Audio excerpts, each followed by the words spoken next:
कभी सोचा है कि दो जानवर एक ही चीज के लिए क्यों लड़ते हैं, या फिर एक शांत सी क्लास अचानक बहस का अखाड़ा कैसे बन जाती है? ये सब द्वंद्व है, एक ऐसी ताकत जो हमारे चारों ओर है, प्रकृति से लेके हमारी अपनी जिंदगी तक। तो आज हम इसी द्वंद्व के परतों को एक एक करके खोलेंगे।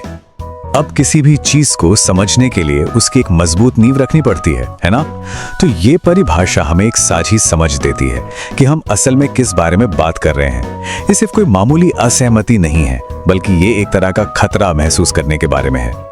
तो इस पूरे सफर में हम सबसे पहले द्वंद्व की जड़ को समझेंगे, फिर देखेंगे कि ये हमारे समाज में कैसे फैलता है।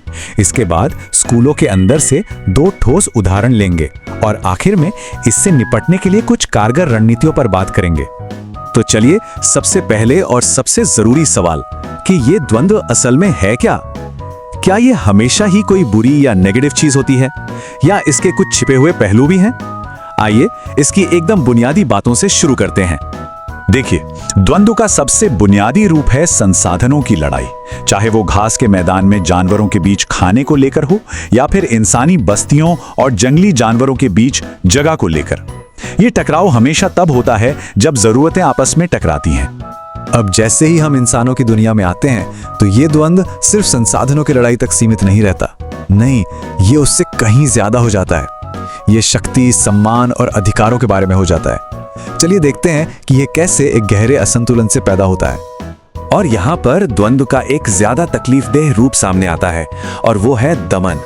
जब एक ग्रुप दूसरे ग्रुप को उनके बेसिक राइट्स से ही दूर कर देता है, तो ये सिर्फ एक असहमति नहीं रह जाती, ये एक अमानवीय स्थिति बन जाती है।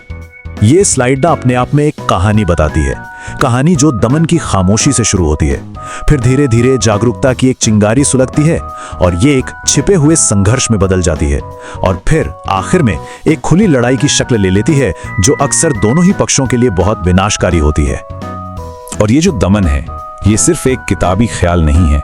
ये बंधुआ मजदूरी, बाल श्रम और तरह तरह के भेदभाव के रूप में हमारे समाज की एक कड़वी सच्चाई है। और यही वो स्थितियां हैं जो द्वंद्व के बीज बोती हैं। तो ठीक है, इस बड़ी सामाजिक तस्वीर को अब एक ऐसी जगह पर लेकर आते हैं जिसे हम सब जानते हैं, हमारी अपनी क्लासरूम। स्कूलों में ये द्वंद्व आखिर कैसा दिखता है? यहां हमें दो बहुत ही अलग लेकिन बेहद आम से उदाहरण दिए गए हैं। ये दिखाते हैं कि एक क्लास के अंदर द्वंद्व कितने अलग अलग तरीकों से उभर सकता है। एक तरफ है छात्रों के बीच का मामला, जो ईर्ष्या और सम्मान की लड़ाई से पैदा हुआ है, और दूसरी तरफ एक छात्र और टीचर के बीच अधिकार और कंट्रोल का टकराव है। दोनों ही मामलों में दोनों पक्ष अपनी जरूरतों को खतरे में महसूस कर रहे हैं। ठीक है, तो प्रॉब्लम तो समझ आ गई। अब सवाल यह है कि इसका हल क्या है, हम समाधान तक कैसे पहुंचे? यहां पर सारा ध्यान शिक्षक की भूमिका पर है।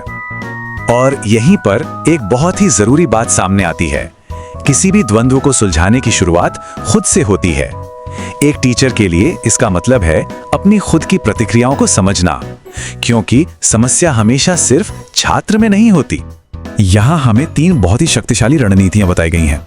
ये सरल से नियम किसी भी तनाव भरी स्थिति को बदलने की ताकत रखते हैं। पहला, नजरअंदाज ना करें। दूसरा, बचाव की मुद्रा में ना आए। और तीसरा, सबसे जरूरी, ध्यान से सुने।